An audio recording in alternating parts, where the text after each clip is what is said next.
Many people who are stuck in what can feel like an endless cycle of credit card debt usually have more than one credit card that they're looking to pay off. So in this video here today, we're going to look at an example of how an individual who has multiple maxed out credit cards can use the velocity banking strategy to pay them off faster while also saving on interest. And no, a line of credit such as a personal line of credit or a HELOC is not going to be required to implement the strategy that we're going to look at in today's video. Before starting, we do want to point out that when it comes to velocity banking and other debt reduction strategies, there's no one-size-fits-all solution, meaning at different stages of everyone's debt reduction journey, there are different ways in which things can be done.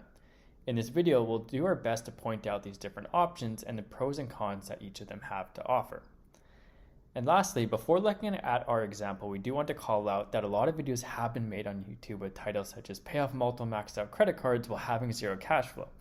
And these types of videos can typically convey a message that it's extremely easy to get out of credit card debt even when you have no cash flow. However, we feel as if it's extremely important to level set expectations, which starts with first understanding that velocity banking is an extremely powerful tool that can help us pay off our debt faster and save on interest. However, it still requires substantial discipline and commitment to be successful. So without wasting any more time, let's jump into our example. Robert currently has 3 different credit cards which he's looking to pay off. Credit card 1 has a balance of $8,338 at an interest rate of 21%. Credit card 2 has a balance of $7,590 at an interest rate of 24.88%. And finally, credit card 3 has a balance of $6,421 at an interest rate of 20%. So before jumping straight into velocity banking, it is always good to look for ways in which we can enhance the strategy. And a great option for Robert is to evaluate if he can potentially transfer some of his credit card debt onto something like a 0% APR credit card. However, we do recognize that many people who are struggling with credit card debt may have a difficult time being approved for one of these offers. So if you find yourself in a situation where you want to be able to take advantage of a 0% APR offer but are unable to do so, you can still get started by using velocity banking. As you begin to gain momentum and take control over your debt, continue to evaluate your eligibility for one of these offers. So in Robert's situation, he is currently unable to get approved for a 0% APR offer, so he would like to get started first with using the velocity banking strategy. Now for Robert to get started, he first needs to evaluate his current income and expenses to determine which of his monthly expenses are eligible to be paid through his credit card. Robert currently has a monthly income of $4,400 and $4,100 in monthly expenses, which then leaves his monthly cash flow at $300 per month. Next, Robert needs to evaluate which of his $4,100 in monthly expenses can be paid onto his credit card. This is very important because Robert wants to be able to take as many of his expenses as possible and pay them all through his credit card. In Robert's case, $3,100 of his monthly expenses are eligible to be paid onto his credit card.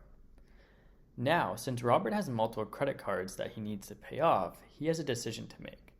Mathematically, it makes the most sense to focus on paying off credit card 2 first, as it has the highest interest rate. However, for some individuals, they may prefer to use the debt snowball method in this situation, as it can help capitalize on small wins and psychological momentum. If Robert picks this option, he would first focus on paying off credit card 3 as it has the lowest balance, and eventually make his way to credit card 1, which has the highest balance. For more information on the debt snowball method and the pros and cons associated with the strategy, check out our explainer video, which we will link down below in the description.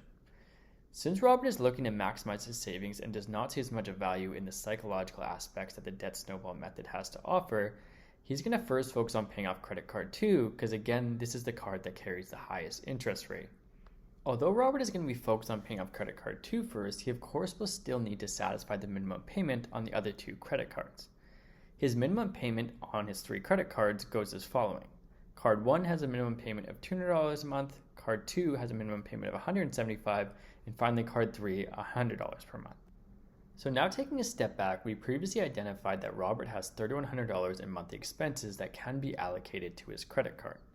So what he's going to do next is he's going to take $3,100 from his monthly income that would typically be allocated to these expenses, plus his monthly cash flow of $300, and pay this all onto his credit card. For cards 1 and 3, he will just satisfy the minimum payment, meaning he'll be left with $3,100 in capital, in which he can allocate towards card 2. So he'll take this income of $3,100 and put it all onto card 2, which will immediately bring his balance down to $4,490.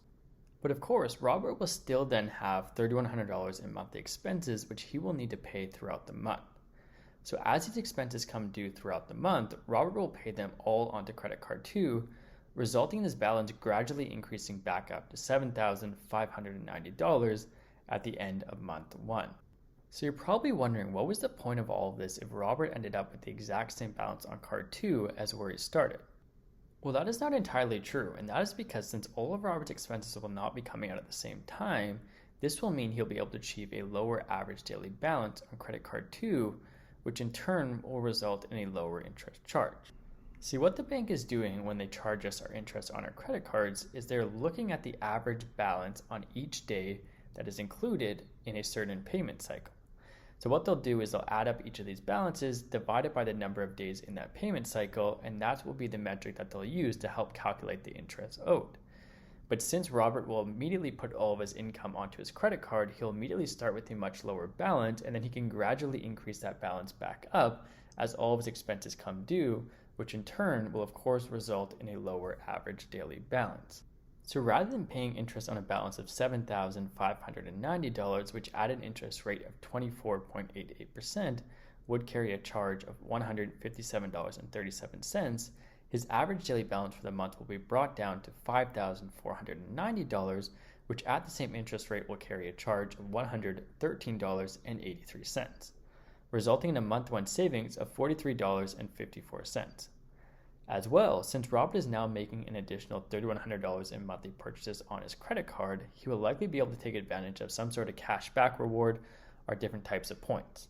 In Robert's case, he earns 1.2% cash back on all purchases on credit card 2, meaning he'll get an additional $37.20 in month-one savings, bringing his total savings to $80.74.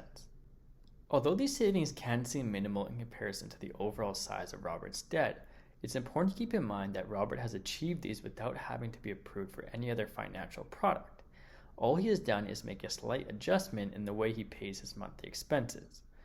If Robert stays consistent with this strategy and say over a 3-year period saves on average $75 per month, well, over that 3-year period that will equate to over $2,700, which can have a major impact on his debt. However, it's still important for Robert to continually evaluate and look for ways in which he can enhance the velocity banking strategy. This may include things such as looking for 0% APR offers or transferring his debt onto something like a personal line of credit, which may carry a lower interest rate. Thank you for watching today's video. Our one ask is if you did get some value out of the video, be sure to leave a thumbs up and consider subscribing to the channel for more content related to velocity banking and everyday finance.